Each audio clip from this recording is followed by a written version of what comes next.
자, 이제 부동산 정책에 대해서 이제 살펴보도록 하겠습니다. 진보 정권하고 보수 정권의 이제 부동산 이념적인 측면들.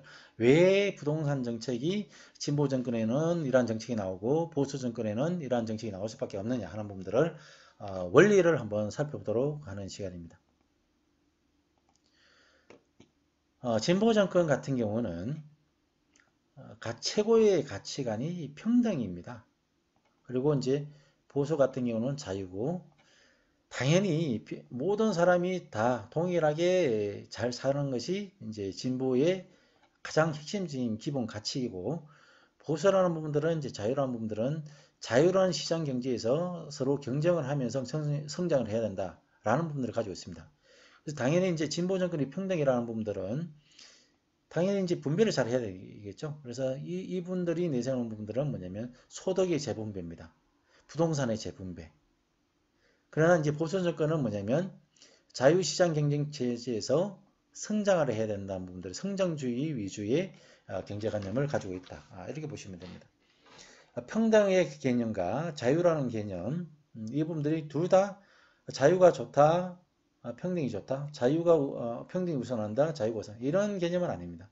둘 다 고유한 가치로서 최고의 가치라고 말씀드릴 수가 있겠습니다. 그러나 이 두 가지를 동시에 충족을 시킬 수 있는 부분들은 많지 않다는 거죠. 평등 속에 자유가 있어야 되고 자유 속에 평등이 있어야 된다는 거죠. 그래서 이러한 부분들이 지나치게 평등만을 강조를 한다든지 자유만을 강조를 한다든지 이러한 부분들이 있어서는 안 된다. 이렇게 보시면 되고, 자, 진보 정권에서 하는 부분들이 대부분이 이제 평등을 개념으로 소득의 재분배, 부동산의 재분배가 이루어지는데, 이분들은 부동산에 대한 가치관을 어떻게 가지고 있냐면 불로소득이라고 봅니다. 부동산을 통해서 얻는 이득은 보유를 통해 가지고 얻는 이득이든 아니면 개발을 통해서 얻는 이득이든 이러한 부분들은 부동산을 통해서 얻을 수 있는 모든 이익은 불로소득이다. 그래서 개발을 통해서 얻는 이익은 개발 이익을 환수를 해야 되고, 그 다음에 예를 들면 시세 차익을 통해서 얻는 이익은 조세를 통해서 양도세를 통해서 환수를 해서 서민들한테 재분배를 통해서 완전한 부동산의 평등을 가져오겠다라는 생각이 기본적인 개념입니다. 그래서 지금 보니까 이 부동산 가격이 오르고 불안정한 부분들은 공급이 모자라서 그런 것이 아니라 다주택자들이 한 사람, 분배가 제대로 안 돼서 시장에 불균형이 오고 있다. 즉, 다시 말해서 한 사람이 여러 채를 가지고 있기 때문에 집을 안 가지고 있는 사람이 다주택자가 시장에 공급을 하게 되면 집이 없는 사람들도 당연히 집을 가질 수 있는 기회가 된다. 그래서 다주택자들한테 집을 강제로 빼뜨릴 수가 없으니 어떻게 해야 된다? 규제를 강화를 해서 집을 가지고 있는 것 자체가, 여러 채를 가지고 있는 것 자체가 굉장히 부담이 될 수 있도록 해서 시장에 다주택자들로 하여금 기존에 있는 보유하고 있는 주택을 시장에 공급함으로 인해 가지고 시장의 수요와 공급이 맞춰지게 하면 소득의 재분배도 가져올 수가 있고 시장 균형을 가져올 수 있다라는 생각을 가지고 있습니다. 그래서 이 진보 정권에서는 대표적으로 문재인 정권하고 노무현 정권이 되겠죠. 이 정권에서는 줄구장창 쓰는 부분들이 부동산 규제 정책입니다. 규제 정책은 계속 많이 쓰는 거예요. 쓸 수밖에 없는 부분들입니다. 그리고 시장에, 국가의 부동산 시장에 강력한 국가의 권력이 개입을 해서 인위적으로 평등을 만들어 주겠다. 그래서 시장을 공공주도로 가져가는 겁니다. 그래서 이제 주택 공급도 민간 공급 중심에서 공공 중심의 임대주택 중심으로 전환이 되는 거죠. 그리고 각종 부동산 정책도 중과세, 규제 강화하지 마, 대출 규제, 대출 안 해줘, 뭐 이러한 부분들이 이제 되는 거죠. 그러다 보니까 문제가 뭐냐면 가격도 제대로 못 받아 하는 거예요. 이게 분양가 상한제를 하는데 가격 통제도 하는 거죠. 분양가 상한제라든지 개발이익 환수라든지 이런 정책을 쓰면서 이 부동산을 공급하는 민간인들에 대해서, 민간 기업에 대해서 수익을 얻을 수 없게끔 만들게 되는 거죠. 그러다 보니까 이제 민간 기업들은 수익이 없으니까 당연히 공급을 하지 않게 됩니다. 그러다 보니까 이제 공급 부족 현상에 들어가게 되는 거고, 조세를 집 있는 사람들한테, 다주택자들한테 증가를 하게 되겠죠.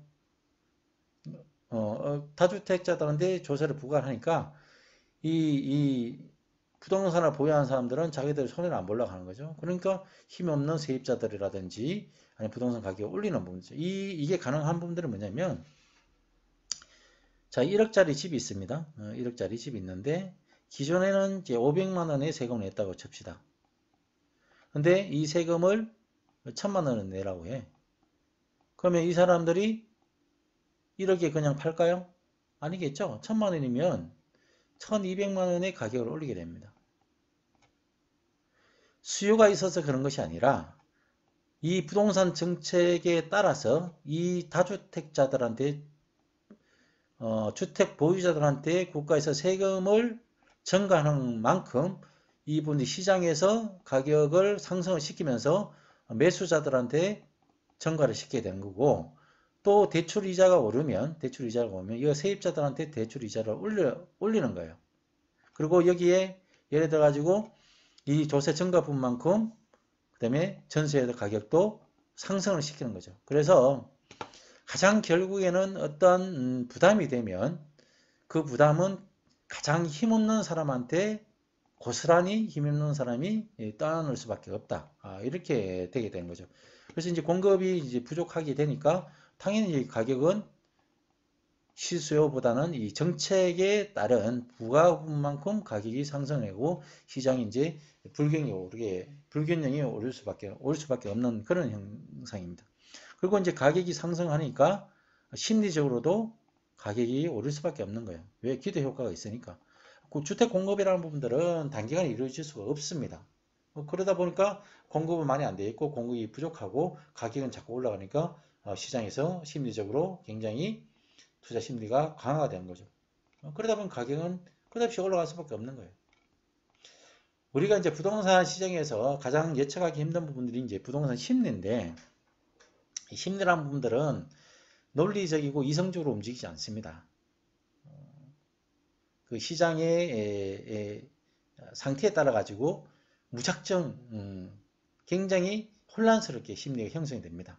그러면 이러한 부분들이 이제 부동산 가격을 형성하는 부분들에 있어서 심리적인 요소가 굉장히 강한데, 이렇게 해서 이제 부동산 가격이 굉장히 많이 올랐습니다. 많이 오르고, 이러한 부분들이 이제 그걸 하기 위해서 이제 후반기에는 대부분 이제 주택 수요를 억제 정책에서 주택 공급을 확대하는 정책으로 전환이 됩니다. 그래서 이제 노무현 정부에서도 그랬고, 문재인 정부에서도 이제 후반기에는 공급 확대 정책으로 부동산 정책이 이제 전환이 되면서 3기 신도시라든지 대규모 택지 공급을 하겠다. 그 다음에 이제 주택 공급을 하겠다는 분들로 이제 공급 확대 정책으로 이제 전환이 되게 됩니다. 또 하나 이 국토공간 정책을 보면 지역 균형 발전 정책을 쓰는 거예요. 그래서 수도권과 지방의 균형 발전을 해야 되겠다. 그래서 그냥 균형 발전을 하려고 하니까 안 되니까 뭐냐면 국가가 개입해서 강제적으로 수도권에 있는 공공기관이라든지 기업을 지방으로 나눠져서 지역마다 경쟁력을 가지고 고르게 성장을 하면 다 같이 잘 먹고 잘 사는 거 아니냐라는 생각을 가지고 강력하게 노무현 정부에서 추진했던 것이 지역 균형 발전 정책입니다. 이러한 부분들은 이제 기업 도시라든지 혁신 도시라든지 이런 행정기관도 이제 서울도 이제 수도도 이전한다는 그런 세종 복합도시 이렇게 이제 발전이 됐는데, 결론적으로 뭐냐면 이런 부분들 일정한 부분들에 대해서 효과는 봤다고 봅니다. 국가에서 이렇게 개입을 안 하면 공공기관이 강제적으로 지방으로 이전할 자발적으로는 이전하기 굉장히 힘듭니다. 기업도 마찬가지인데, 이제 문제는 뭐냐면 강제적으로 이제 기업 도시를 형성을 시켜 놨다는 거예요. 근데 이 기업을 유출해서 이 기업 도시를 활성화를 시켜야 되는데 잘 안 가는 겁니다, 이렇게. 왜냐하면 기업이라는 부분들은 뭐냐면 이익을 목적으로 하죠. 영리 목적으로 하기 때문에 예를 들어 가지고 이 산업 클러스터가 잘 형성된 지역이어야지만 경쟁이 있는 것이고, 그다음에 수출을 할 때 수출 지역하고 가까워야 되는 거죠. 그래서 인위적으로 그냥 단순하게 지역 균형 발전 정책으로서 산업단지를 조성해서 기업을 강제적으로 가라고 하면 여기에 기업이 활성화가 안 된다는 거죠. 그래서 기업 도시를 만들어 놨지만 이것을 얼마만큼 효율적으로 활성화시키나 하는 부분들, 이러한 부분들이 굉장히 중요하다, 이렇게 보시면 되겠습니다. 그에 반해서 이쪽에 이제 그 보수 정권 같은 경우는 자유를 중심으로 되는 거죠. 이제 성장입니다, 성장. 그래서 시장의 개입을 최소화시키면서 국가의 권력은 시장에 적극적으로 개입하는 것이 아니라 시장의 기능이 왜곡이 된다든지 이런 부분이 돼 있을 때 보완적 수단으로서 이제 시장에 개입을 하게 되는 거고, 시장의 자율적 기능을 통해서 시장 균형이 이루어지게 만드는 부분들을 이제 선호하는 그런 이념입니다. 그래서 여기는 이제 주택 가격이 오르면 공급을 확대하는 정책, 그 다음에 규제를 완화를 통해서 민간 사업을 활성화시키는 그런 부분입니다. 그래서 여기는 이제 개발 이익을 불로이득으로 보고 이익을 환수해서 재분배를 한다고 한다면, 이 보수 정권에서는 이 부동산을 통한 이득은 뭐냐면 경제활동의 정당한 소득이라고 보는 거예요. 그래서 정당한 소득이기 때문에 자유로운 경쟁을 할 수 있고 부동산을 통해서 영리활동을 할 수 있게끔 강한 규제가 아니라 규제도 완화시켜주고 조세 부담을 줄여주면서 공급을 민간 중심의 공급을 확대하는 정책으로 쓰게 되는 거죠. 국토공간 정책으로는 메가시티 정책과 경쟁력 있는 도시를 성장하는 겁니다.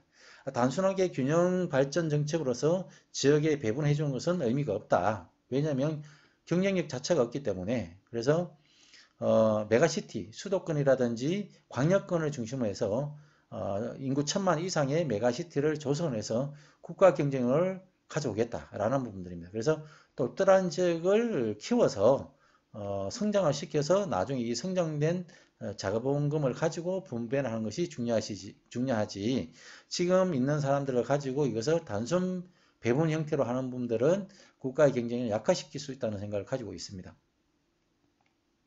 그래서 이제 이 부분들을 보면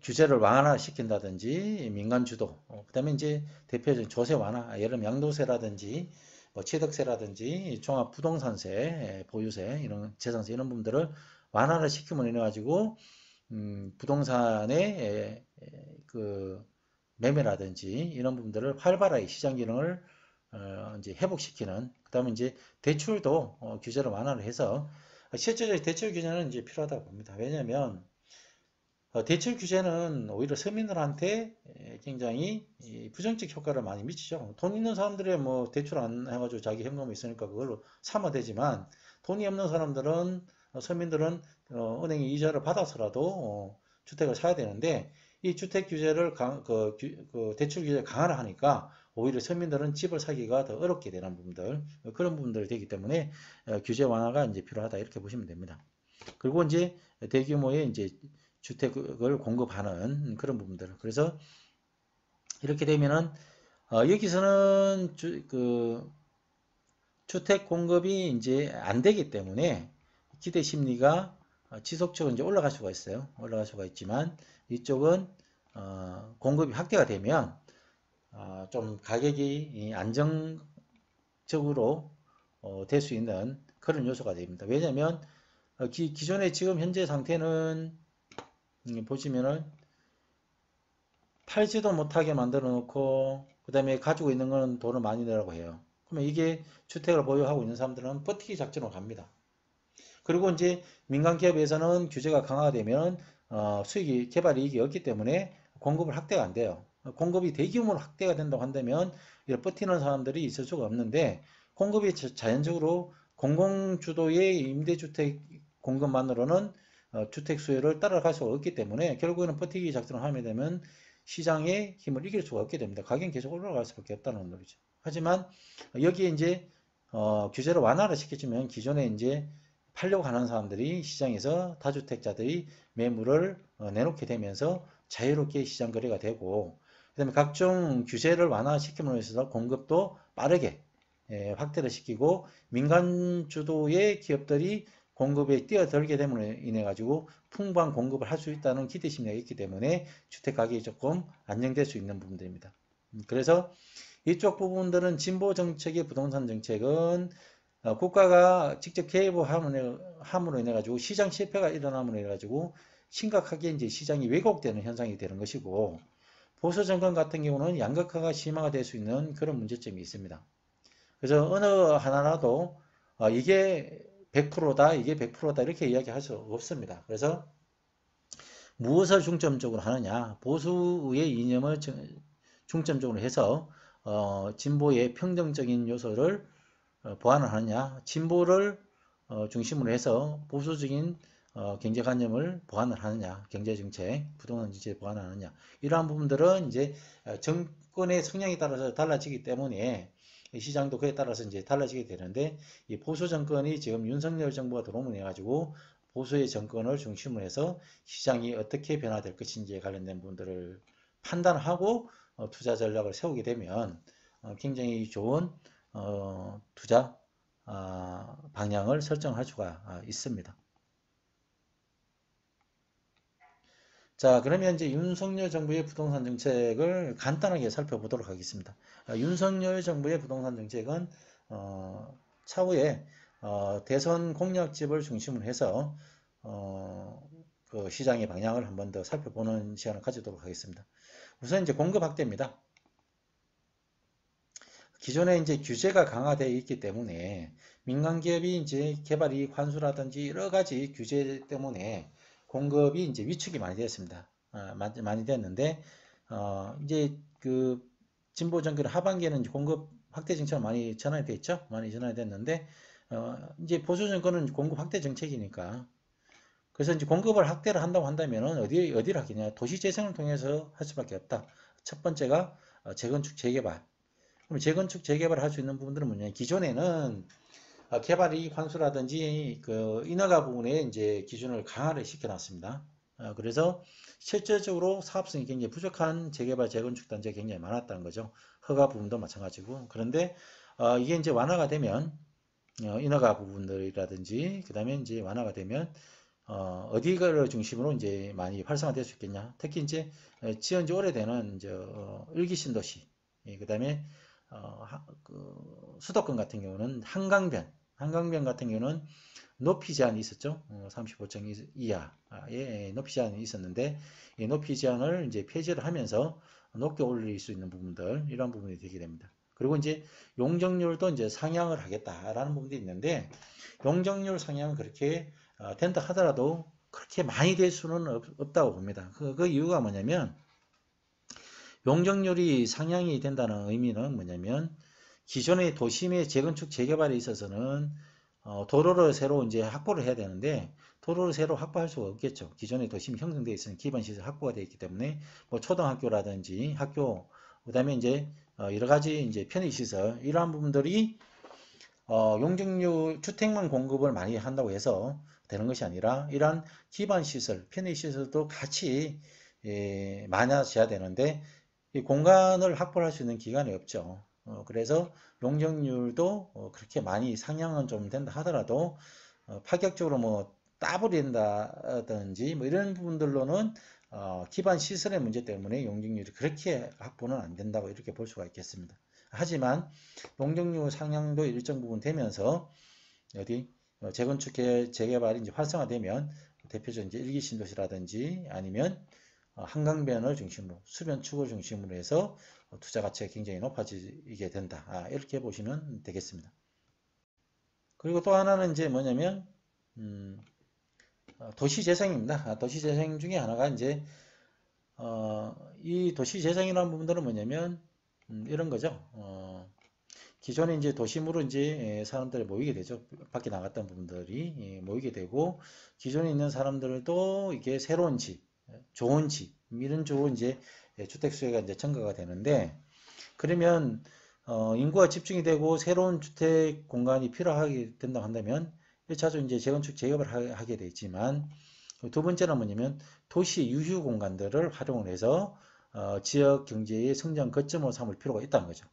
산업도 이제 도심으로 들어오게 되기 때문에 그래서 역세권을 중심으로 한 도시재생, 그다음에 역세권 주변에 있는 유휴부지들,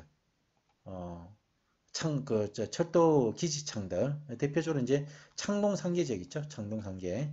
그 다음에 이제 용산에도 이제 차량 기지청이 있습니다. 이런 부분들 활용을 해서 역세권 중심의 도시 재생을 통해서 그 지역의 산업이라든지 주거 단지를 조성함으로 인해 가지고 지역의 경제 성장 거점으로 삼는 부분들.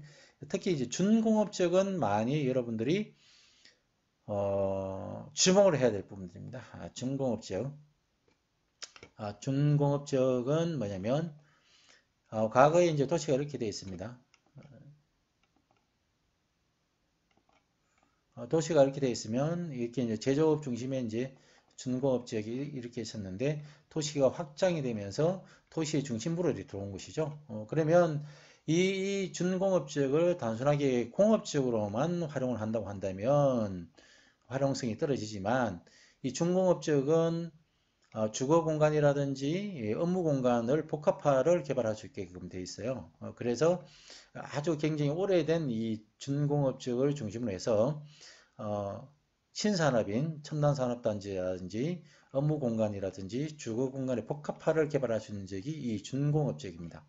그래서 이 준공업 지역을 중심으로 해서 도시 재생이 이루어지게 되면 이 지역 중심에 있는 부동산의 가격도 굉장히 상승할 수밖에 없다. 그래서 준공업 지역 중심으로 투자 포인트를 삼는 것도 굉장히 좋다. 이렇게 보시면 됩니다.